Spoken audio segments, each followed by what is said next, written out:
धन्यवाद, धन्यवाद, धन्यवाद। परमपिता परमेश्वर, हम आपका हृदय से धन्यवाद करते हैं क्योंकि आप धन्यवाद के योग्य हैं। अपने आप को समर्पित करते हुए आपके समीप आकर आपका धन्यवाद करते हुए आपके समीप आते हैं और आपसे विनती करते हैं प्रभु, आपकी मर्जी हम सबके जीवन में जैसा आपके वचन में लिखा है वैसे ही पूरी हो, ताकि आपकी महिमा हमारे जीवन में वैसे ही पूरी हो जैसा आपके वचन में वर्णन किया है। आपकी मर्जी में हम आगे बढ़ें और आपकी मर्जी हमारे जीवन में पूरी हो ताकि आपकी महिमा हो। सारा आदर, सारी महिमा आपको मिले। इस प्रार्थना को आपके इकलौते पुत्र प्रभु यीशु मसीह के नाम से मांगते हैं, आमीन। Praise the Lord. Kingdom of God part 14, characteristics of the wide path way, यानी चौड़े मार्ग की क्या पहचान है और क्या विशेषताएं हैं, आज हम उस पे मनन करेंगे और कल सकरे मार्ग को हम देखेंगे। The wide pathway is the way all begin on, यानी ये जो चौड़ा फाटक और चौड़ा मार्ग है, हम सब इसी में हो हैं और इसी से हम शुरू करते हैं। जब हमारे जीवन की शुरुआत इसी मार्ग से ही होती है। दो Christ parabolic saying seems to picture a person at a cross road, यानी यीशु मसीह जब ये सकरे चौड़ा फाटक और चौड़ा मार्ग और सकरा फाटक सकरा मार्ग की बात कर रहा था, वो लोगों को एक ऐसे, यानी लोगों को ये चीज बता रहा था कि आज प्रत्येक मनुष्य एक ऐसे चौराहे पे है जहां पे वो मार्ग ढूंढ रहा है कि हम किस मार्ग में चले, making a decision between two options. उसके सामने दो ही ऑप्शन है, एक तरफ चौड़ा फाटक चौड़ा मार्ग है, एक तरफ सकरा फाटक और सकरा मार्ग है। It seems best to picture the person standing in front of only one gate, लेकिन यहां पर यीशु मसीह ये भी बता रहे हैं कि वो व्यक्ति एक ही फाटक के सामने खड़ा हुआ है, और वो फाटक मालूम कौन सा? चौड़ा फाटक। चौड़ा फाटक और चौड़े मार्ग के सामने, चौड़ा फाटक जो चौड़े मार्ग को जाता है, उसी के सामने मनुष्य खड़ा है। ऐसा क्यों? जो आपने आज तक वचन पढ़ के नहीं देख पाए और जो आज तक आप नहीं समझ पाए, आज पवित्र आत्मा हमें वो समझाएगा। In front of the only one gate, as the narrow gate needs to be found, यानी जो सकरा मार्ग है वो मिलेगा ही नहीं। हम इसको देखेंगे मत्ती रचित सुसमाचार और उसका 7 अध्याय का 13 और 14 पद फिर से पढ़ेंगे। आज थोड़ा ध्यान दीजिएगा कि यीशु मसीह ने कहा क्या था। सकेत फाटक से प्रवेश करो, क्योंकि चौड़ा है वो फाटक और सरल है वो मार्ग जो विनाश को पहुंचाता है, और बहुत से हैं जो उसमें प्रवेश करते हैं। इसमें ज्यादा संख्या कहां प्रवेश कर रही है ये भी बता रहा है।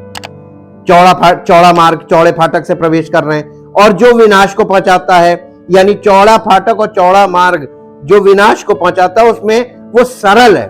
वहां पे लोग बहुत आसानी से जाके कुछ सीख लो, कुछ रट लो और करने लगो। ये है, ये सरल मार्ग है, और वो विनाश को पहुंचाता है। बहुत से जो उसमें प्रवेश करते हैं, क्योंकि अब 14 पद ध्यान दीजिएगा, क्योंकि सकेत है वो फाटक और कठिन है वो मार्ग जो जीवन को पहुंचाता है, और थोड़े हैं जो उसे पाते हैं। इसका मतलब मिलता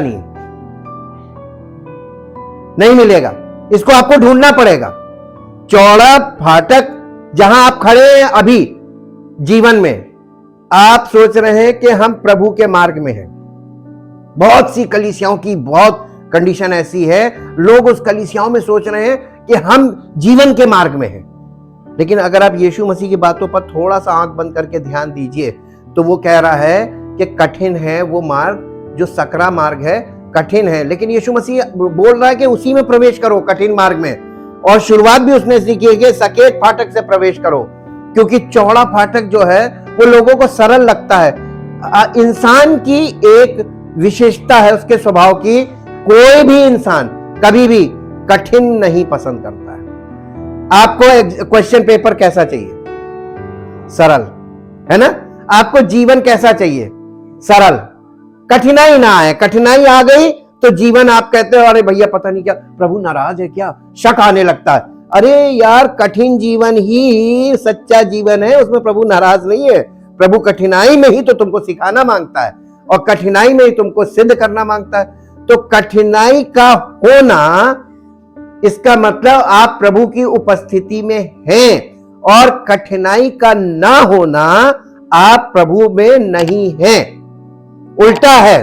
और संसार में क्या शिक्षा दी जाती है कि जीवन में अगर कठिनाई है तो प्रभु, आप अय्यूब की पुस्तक में जाके देखिए, जब अय्यूब के जीवन में परमेश्वर ने चैलेंज किया शैतान से कि मेरा बंदा है, उसके जैसा कोई नहीं पृथ्वी पर, और शैतान ने उस परमेश्वर से अनुमति मांगी कि नहीं, ये तुझे ऐसे ही नहीं मांगता है, तूने इसको इतना दे रखा है। उसने कहा जाओ उसका सब कुछ छू लो, केवल उसके प्राण को मत छूना। और शैतान ने जब उसका सब कुछ ले लिया तो अय्यूब के दोस्त, उसकी पत्नी सब कहने लगे कि प्रभु तूने जरूर, तू गलत है, प्रभु का प्रकोप है तुझ पर, ये तेरे पर प्रकोप आ गया। लेकिन उसने क्या कहा? प्रभु ने दिया, प्रभु ने लिया, उसका नाम धन्य हो। और वो, अब ये बताइए, प्रभु अय्यूब के साथ था ना? जब सब कुछ उसका चला गया तब उसके साथ कौन था? परमेश्वर था। और अय्यूब ने उस परिस्थिति में, उस स्थिति में परमेश्वर को रिकॉग्नाइज किया, ही इज विद मी। और जबकि पूरी दुनिया उसको कह रही थी कि नहीं, प्रभु तुम्हारे साथ नहीं है। बाइबल में वो एकदम सेंटर में आती किताब, ताकि आप ये देख लो कि आज जो दुनिया में शिक्षा लोग लिए खड़े हैं, वो शिक्षा ये कहती है कि जीवन सरल होना चाहिए, कठिन नहीं। लेकिन यीशु मसीह कह रहा नहीं, कठिन होना चाहिए। कठिन जीवन, प्रभु के साथ आप जब जीवन में चलेंगे तो कठिनाई आएगी, ये पक्की बात है। कठिनाई से विचलित मत होना, क्योंकि विश्वास आपको कब चाहिए? जब कठिन परिस्थिति में, तभी तो विश्वास का काम है। और जब सब कुछ आपके पास है तो विश्वास की क्या जरूरत? प्रत्यक्ष को कभी प्रमाण नहीं चाहिए। और यहां पर यीशु मसीह बता रहे कि वो जो सकरा मार्ग है, सकरा फाटक, वो तुमको मिलेगा नहीं, उसको ढूंढना पड़ेगा। इसीलिए आप इसमें जब आगे बढ़ते हैं तब उसने कहा है कि ढूंढोगे तो पाओगे, खटखटाओगे तो खोला जाएगा। ये कठिन मार्ग है, ये सकरा मार्ग है, इसके लिए आपको कुछ करना पड़ेगा, ये इतनी आसानी से नहीं मिलता है। अब आपको ये चीज समझ में आ रही होगी कि ये सकरा मार्ग, ये क्यों इसने चौड़े मार्ग पे ज्यादा फोकस किया यीशु मसीह ने। As the narrow gate needs to be found, all begin on the wide pathway. सब लोग, हर मनुष्य चौड़े मार्ग से ही जीवन में शुरुआत करता है। We are born spiritually dead and antagonistic to God। परमेश्वर का वचन नया नियम बताता है कि हम सब जब इस पृथ्वी पर जन्म लेते हैं तो हम आत्मिक तौर पर मृतक पैदा होते हैं। कैसे पैदा होते हैं? मृतक, स्पिरिचुअली डेड। और जब आप आत्मिक मृतक हैं तो, और एंटागोनिस्ट का मतलब परमेश्वर के स्वभाव के विरुद्ध स्वभाव होना। हमारा स्वभाव परमेश्वर के स्वभाव के बिल्कुल विरुद्ध होता है, और यही विरोध जो है ये हमारे मन के अंदर होता है। और ये विरोध जब आप प्रभु यीशु मसीह की लोग बात सुनते हैं, आज भी उसकी शिक्षाओं को आप देंगे तो उनके अंदर मन का विरोध प्रकट हो जाता है, बिल्कुल प्रकट होता है। ना, ये कौन कर सकता है, ये ऐसे नहीं हो सकता, ये संभव नहीं है, ऐसे बोलने लगते हैं। लेकिन यीशु मसीह ने कहा कि परमेश्वर के द्वारा संभव है। अगर तुम उस पर विश्वास करते हो तो वो तुम्हारे जीवन में इस असंभव को संभव कर देगा तुम्हारे स्वभाव में। इसके लिए आप चाहे तो एक पद पढ़ लीजिए, इफिसियों की पत्री 2 अध्याय और उसका पहला पद। इफिसियों की पत्री 2 अध्याय और उसका पहला पद। और यहां पर इस प्रकार से लिखा हुआ है, इफिसियों 2 अध्याय उसका पहला पद, उसने तुम्हें भी जिलाया जो अपने अपराधों और पापों के कारण मरे हुए थे, स्पिरिचुअली डेड, ठीक, जिनमें तुम पहले इस संसार की रीति पर और आकाश के अधिकार के हाकिम अर्थात उस आत्मा के अनुसार चलते थे जो अब भी आज्ञा न मानने वालों में कार्य करता है। इसका मतलब अभी भी कंटिन्यूअसली वो स्पिरिट काम कर रही है जो पहले हमारे जीवन में करती थी। कोई दूध का धुला नहीं है। मेरे जीवन में भी यही आत्मा काम करती थी जो आज भी लोगों के जीवन में काम कर रही है, आज्ञा न मानने वालों। और इसी आत्मा में, क्योंकि हम भी स्पिरिचुअली डेड थे, तो हमारे जीवन में भी वही प्रभाव था और वही शिक्षाएं और वही सांसारिक बातें वो हमको जकड़े हुए थी। रोमियो की पत्री 8 अध्याय उसका 7वां पद यहां पर इस प्रकार से लिखा है, क्योंकि शरीर पर मन लगाना तो परमेश्वर से बैर रखना है, क्योंकि ना तो परमेश्वर की व्यवस्था के अधीन है और ना हो सकता है। शरीर, हमारा शरीर परमेश्वर की व्यवस्था के अधीन ना तो है और ना हो सकता है। तो फिर क्या चीज परमेश्वर के अधीन हो सकती है? हमारा हृदय, हमारा मन, हमारा प्राण और हमारी आत्मा। और जहां प्राण और आत्मा एक होके प्रभु के हो गए तो शरीर का कोई काम नहीं रहा।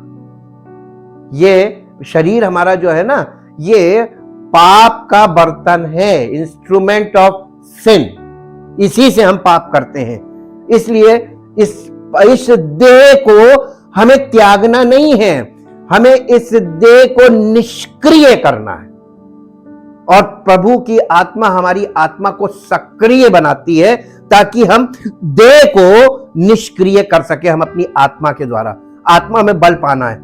इन order to be saved we must, अगर आप यानी आप अपना जीवन बचाना चाहते हैं, you must repent and turn to God. आपको मन फिराना और प्रभु परमेश्वर की ओर मुड़ने की जरूरत है। प्रेरितों के काम 2 अध्याय और उसका 38 पद देखेंगे। प्रेरितों के काम 2 अध्याय और उसका 38 पद। यहां पर क्या लिखा हुआ है? नियम बदलता नहीं है, सबके लिए एक ही नियम है। 2 अध्याय 38 पद। पतरस ने उनसे कहा, मन फिराओ और तुम में से हर एक अपने अपने पापों की क्षमा के लिए यीशु मसीह के नाम से बपतिस्मा ले, तो तुम पवित्र आत्मा का दान पाओगे।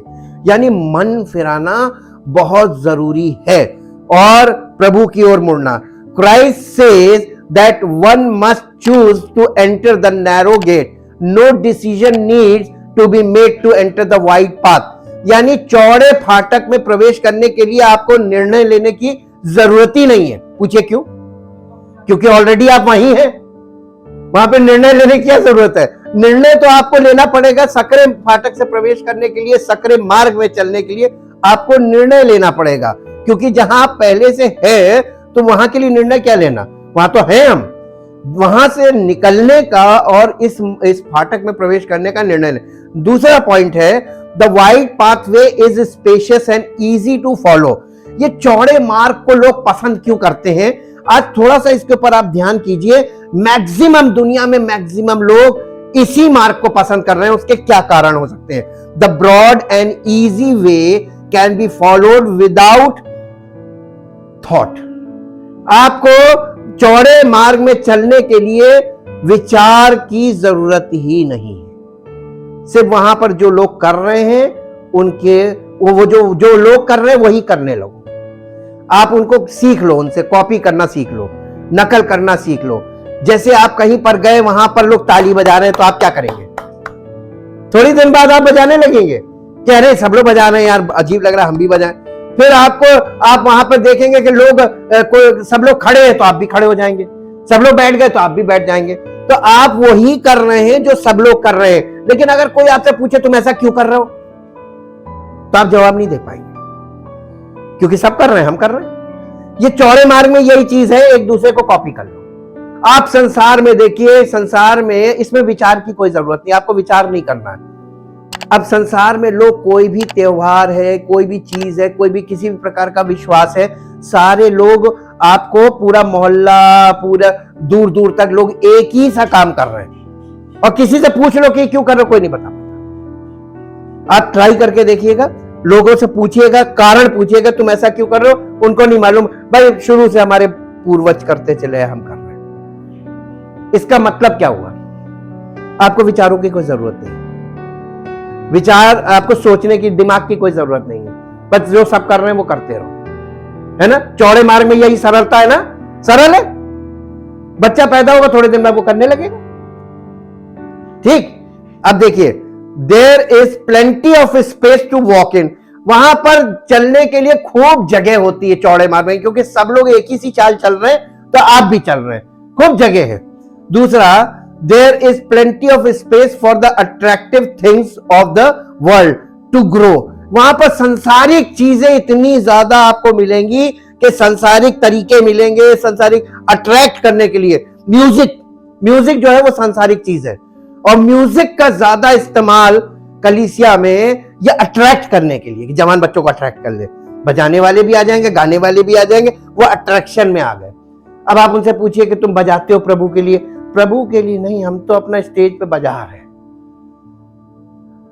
वो अपने क्योंकि लोग देखते हैं बजाने वालों की तारीफ होती है, तो उनकी तारीफ उनको मिलने लगती है, उनको एक स्थान मिलने लगता है। ये अट्रैक्शन वाली चीजें, attractive things of the world to grow and allure, यानी वो एक दूसरे से बढ़ती है। There is plenty of space for a person to wander about it, यानी वहां पर इतना चौड़े रास्ते में इतनी जगह है, इतना वो है कि चौड़े मार्ग के लोग जो हैं वो भटकते ही रहते हैं, एक जगह से दूसरी जगह, एक जगह से दूसरी जगह, उनके वहां भटकने के लिए, क्योंकि इतना है, दूरी है कि कभी इधर चले गए, कभी उधर चले गए। It is difficult to wander of its path, और उस उनके मार्ग में यानी भटकना मुश्किल बिल्कुल भी नहीं है, आसानी से आप भटकेंगे। The broad way is the way of the unthoughtful, यानी जो चौड़ा मार्ग है ये यानी जिनके पास विचारों की कमी है, सोचना, कारण मालूम नहीं है क्यों लोग ऐसा कर रहे हैं और क्यों लगातार ऐसा करते चले जा रहे हैं, ये सब चीजें, विचारशील नहीं है लोग, उनके पास विचार करने का समय नहीं है, ना उनके पास मन है कि वो विचार करें। द अनडिसिप्लिन्ड, और यानी अनुशासनहीनता है वहां पे। द लेजी, वहां पर यानी सुस्ती है, अपने मन से, जब हमें मन करेगा तो हम जाएंगे, मन नहीं करेगा तो नहीं जाएंगे, और सुबह सुबह तो बोलो मत, हम जितने समय उठते हैं हम तब जाएंगे, ये वहां पर ये छूट है सब। द वर्ल्डली और सांसारिक है वहां पे। द अनगॉडली, वहां पर परमेश्वर के यानी परमेश्वर रहित वाले लोग हैं। द मटीरियलिस्टिक, और भौतिकवादी लोग हैं। एंड द कार्नल, और शारीरिक विचारधारा वाले लोग हैं। The broad way includes the various views, ये जो चौड़ा मार्ग है इसमें इस तरीके के दृष्टिकोण पाए जाते हैं। रिलीजन्स, यानी वहां पर रिलीजन्स पाए जाते हैं, एक रिलीजन नहीं है, वहां पर मजहब हैं, सारे मजहब जो दुनिया में पाए जाते हैं। एंड लाइफ स्टाइल्स, तरह तरह की जीवन शैली है इन दिस वर्ल्ड, जो इस पूरे संसार में फैली हुई है। It is the path way of self achievement and works, चौड़ा मार्ग अपनी खुद से आप कोई स्थान पाने के लिए काम कर रहे हैं, वर्क कर रहे हैं, यही है। और वो रिलीजियस भी हो सकता है, वो जीवन शैली पे भी हो सकता है, वो सांसारिक हो सकता है, किसी भी तरीके का काम जिसमें हम अपना एक मुकाम बना लें, ये वाली ये चौड़े मार्ग की ये परिभाषा है, और इसी को चौड़ा मार्ग बोला गया है। कुछ पद हम परमेश्वर के वचन से देखेंगे जो चौड़े मार्ग के लिए हमको शिक्षा के लिए दी गए। रोमियो की पत्री 12 अध्याय, इसका 2 पद यहां पर इस प्रकार से लिखा हुआ है। रोमियो की पत्री 12 अध्याय और उसका 2 पद,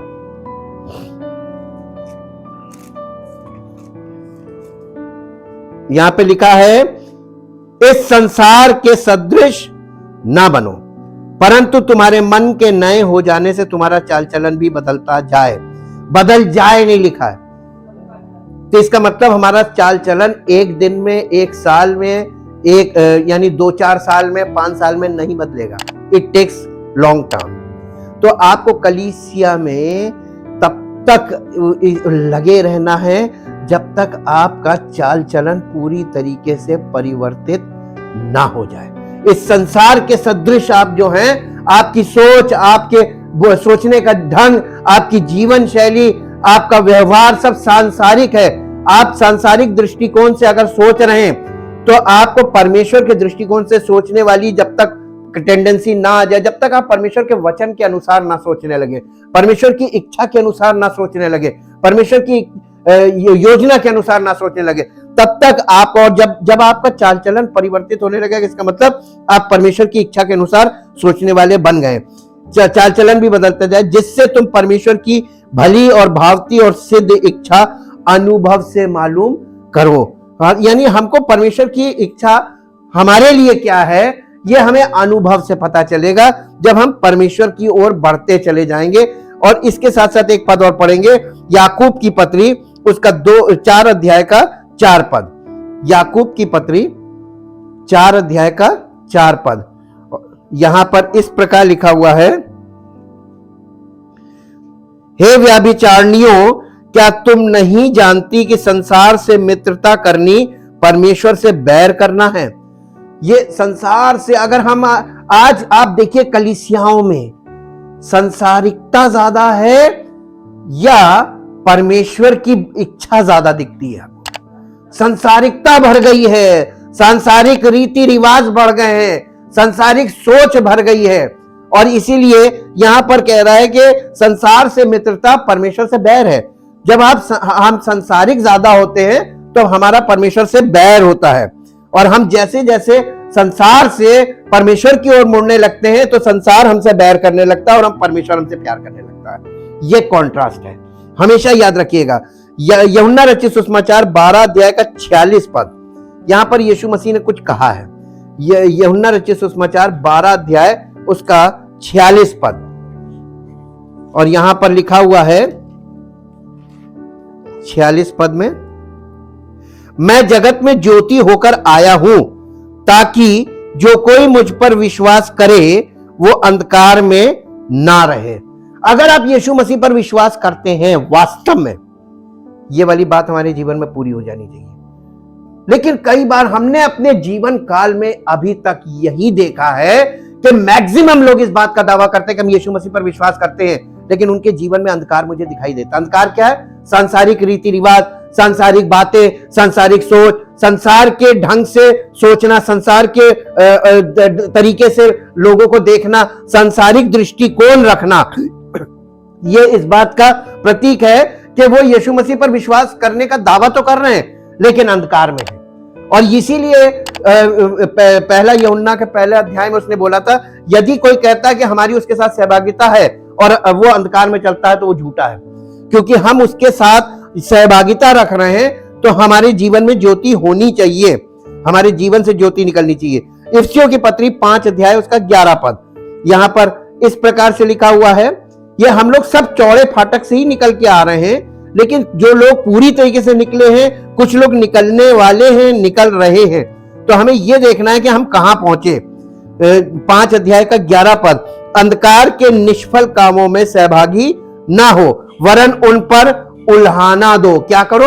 उल्हाना दो का मतलब सांसारिक दृष्टिकोण अगर कलीसिया में है तो उल्हाना दो का मतलब यह है कि लोगों के सामने उन चीजों को ओपन करो कि यह गलत है, ये परमेश्वर के वचन के अनुसार गलत है। तो उल्हाना देने का मतलब है कि उन चीजों को रिवील करो, उनको बताओ कि ये गलत है, ये चीज हो रही है। पहला यूहन्ना 2 अध्याय उसका 15 से 17 पद देखेंगे। पहला यूहन्ना उसका 2 अध्याय और उसका 15 से 17 पद, यहां पर इस प्रकार से लिखा हुआ है, तुम ना तो संसार से और ना संसार में की वस्तुओं से प्रेम रखो।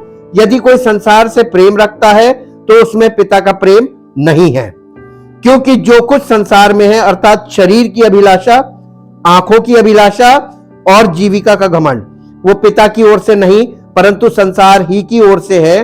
संसार और उसकी अभिलाषाएं दोनों मिटते जाते हैं, पर जो परमेश्वर की इच्छा पर चलता है वो सर्वदा बना रहेगा। आप किस पर चल रहे हैं? संसार की अभिलाषा से चल रहे हैं, मिटते जाएंगे, क्योंकि संसार और संसार की अभिलाषाएं मिटती जाती हैं और जैसे जैसे वो मिटती है वैसे वैसे हम मिटते हैं। लेकिन अगर हम परमेश्वर की इच्छा पर चलते हैं तो हम निरंतर चलते रहेंगे और निरंतर बने रहेंगे। कुलस्सियों की पत्री 2 अध्याय का 8 पद, ये बहुत इंपॉर्टेंट है। यहां से हमको बहुत गहराई मिल जाती है इस मामले में, चौड़े मार्ग के मामले में।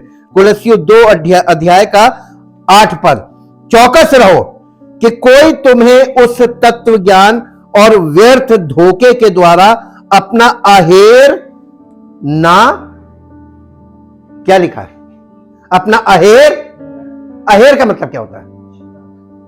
अरे वाह, आपको भाषा आती है, ये तो एकदम शुद्ध भाषा है। अहेर का मतलब शिकार। यहां पे क्यों लिखा हुआ है और ये किसको बनाया जाएगा? जब प्रभु में आप ग्रो करने लगेंगे, स्टार्टिंग होगी आपकी, जब आप में किल्ला फूटेगा और जैसे ही आप सकरे मार्ग में फाटक में प्रवेश करेंगे, सकरे मार्ग में चलना शुरू करेंगे, फटाक से आपको पकड़ लिया जाएगा। चौड़े मार्ग वाले कहेंगे अरे यार इसको पकड़ो। इसीलिए ये बहुत भयानक चीज है, इसको पहले हम समझेंगे। फिर से पढ़िए, चौकस रहो। ये किससे कह रहा है?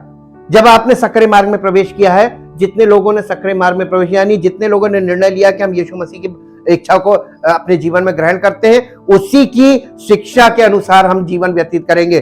जब आप ये निर्णय ले लेते हैं यीशु मसीह को फॉलो करने का, तब आपको क्या, चौकस रहो कि कोई तुम्हें तत्व ज्ञान, उस तत्व ज्ञान या और व्यर्थ धोखे के द्वारा अपना अहेर ना बना ले, जो मनुष्यों की, वो आपको क्या सिखाएंगे?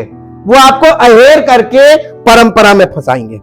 देखो ये है तरीका, ये अब संडे को आना है, फिर ये करना है, फिर ये करना है, फिर ये करना, बस ये करते रहो। जितना ज्यादा करोगे, जितना ज्यादा करोगे, और यहां तक कि वो आपको पालने को तैयार है कि तुम ये परंपरा का पालन करो। क्या आपको यीशु मसीह ने परंपराएं दी हैं कि उसने अनंत जीवन देने का वादा किया है? आपको अनंत जीवन के मार्ग में चलना है, ये सकरा मार्ग है। तो उस मार्ग में चलने के लिए आप परंपराओं को क्यों अपने गले में लपेट रहे? पहले आप परंपराओं में थे, यीशु मसीह पर विश्वास किया और फिर दूसरी तरफ परंपराओं में फंस गए। तो एक परंपरा छोड़ के दूसरी परंपरा में आ गए, तो आप कहां गए? चौड़े ही मार्ग में तो हैं, बस इस किनारे से उस किनारे चले गए। मार्ग तो वही है। चौड़े मार्ग में क्या गलत लोग नहीं है? क्या कलीसियाएं गलत नहीं कर रही? चौड़े मार्ग में नहीं है? कलीसियाओं की शिक्षाएं क्या चौड़े मार्ग में नहीं है? चौड़े मार्ग की शिक्षाएं ज्यादा हैं। लिखा है कि अपना अहेर बना ले, जो मनुष्यों की परंपराओं और संसार की आदि शिक्षा के अनुसार तो है, परंतु पर मसीह के अनुसार नहीं। यीशु मसीह का, उनके पास आपको टीचिंग जो मिलेगी वो परंपरागत टीचिंग होगी, लेकिन मसीह के अनुसार नहीं। कभी आपने ध्यान दिया, आप टीचिंग में फंस गए, और कभी आपने इस वचन को नहीं ध्यान दिया कि यहां पे लिखा है मसीह के अनुसार। मसीह ने क्या कहा? यीशु मसीह ने अपने चेलों तक को बहुत हार्ड वार्निंग दी थी कि बावजूद पवित्र आत्मा मिल जाने के तुम भटक सकते हो, क्योंकि उस जमाने में बाइबल नहीं थी। कोई भी व्यक्ति तुमको भटका देगा। यीशु मसीह ने मत्ती 24 में बोला था, यहां तक कि हो सके तो चुने हुओं को भरमा दे। ऐसी ऐसी पावर्स हैं, ऐसी ऐसी शिक्षाएं हैं, ऐसी ऐसी परंपराएं हैं, ऐसी ऐसी विधियां हैं जहां आप फंस सकते हैं।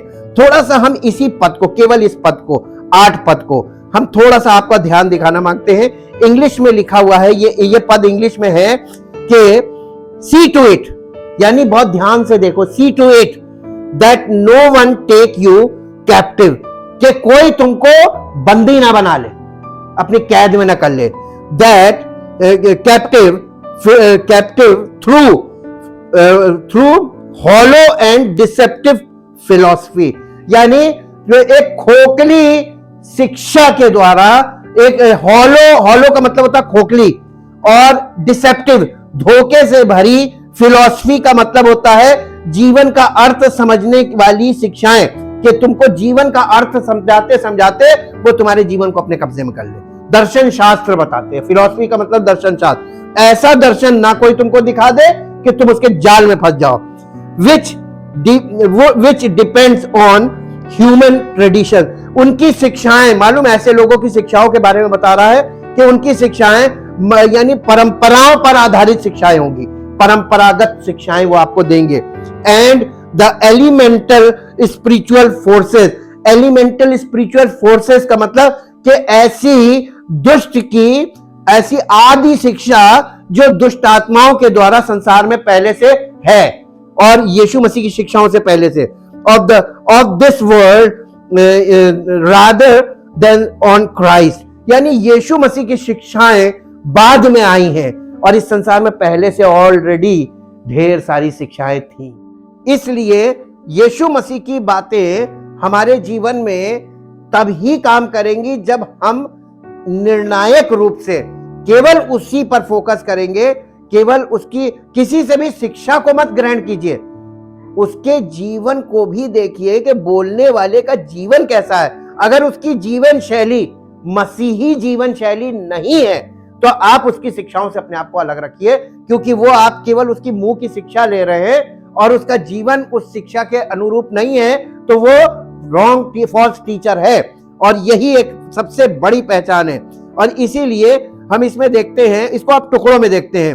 What was behind this deceptive philosophy was human tradition and the elemental spiritual forces. These false teachings were inspired by demons and were opposed to Jesus Christ. Today, यानी आज, we are inundated. Inundated का मतलब होता है कि पूरी दुनिया, आज का पूरा युग ऐसी शिक्षाओं से भर गया है।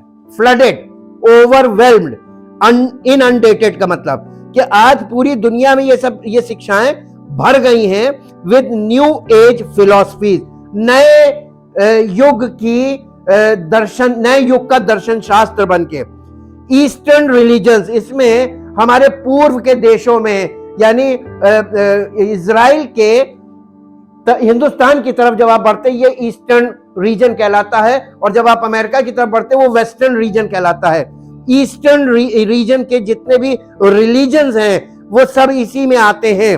और इसके बाद secular social justice movements and even unbiblical forms of so called Christianity, यानी ऐसी मसीहत जो वचन के अनुरूप नहीं है, ऐसी सारी मसीहत, ऐसे डिनोमिनेशंस हैं जो मसीहत यानी बाइबल के अकॉर्डिंग नहीं है, यीशु मसीह की शिक्षा के अनुरूप नहीं है, ये सब फॉल्स उसमें आते हैं।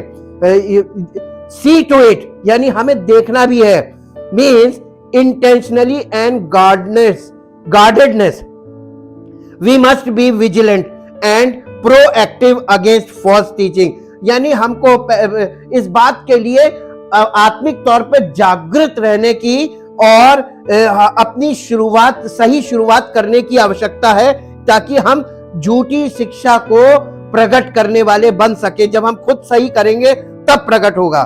That no one takes you captive, ताकि तुमको कोई बंदी ना बना ले। To look to another gospel और philosophy is to be separated from, यानी कोई दूसरा सुसमाचार लाकर तुमको फंसाने की कोशिश ना करे और किसी दूसरी प्रकार की शिक्षा में तुम फंस ना सको।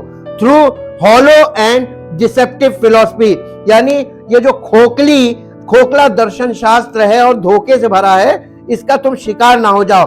Eight a close look there is truly no substance to these, यानी इसमें कोई किसी भी प्रकार की कोई ठोस प्रमाण नहीं होता है इसके खोखलेपन में।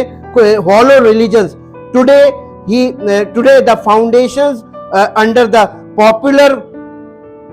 Popular false religions are shaky का मतलब होता है आज ये जितने भी पॉपुलर रिलीजन, ये जो चौड़ा मार्ग है ये पॉपुलर वे कहलाता है।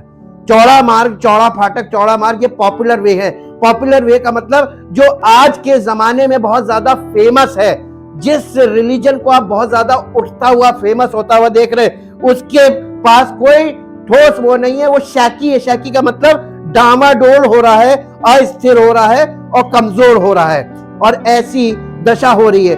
Which depends on human traditions, जो लोगों के रीति रिवाजों पर आधारित है। While the inspiration is demonic, क्योंकि इनका जो प्रेरणा स्रोत है वो दुष्ट आत्मा से है। The false religion and cults of the world are man made religion, इसलिए ये मनुष्य के बनाए हुए धर्म हैं, मनुष्य के बनाए हुए रिलीजन्स हैं, मजहब हैं।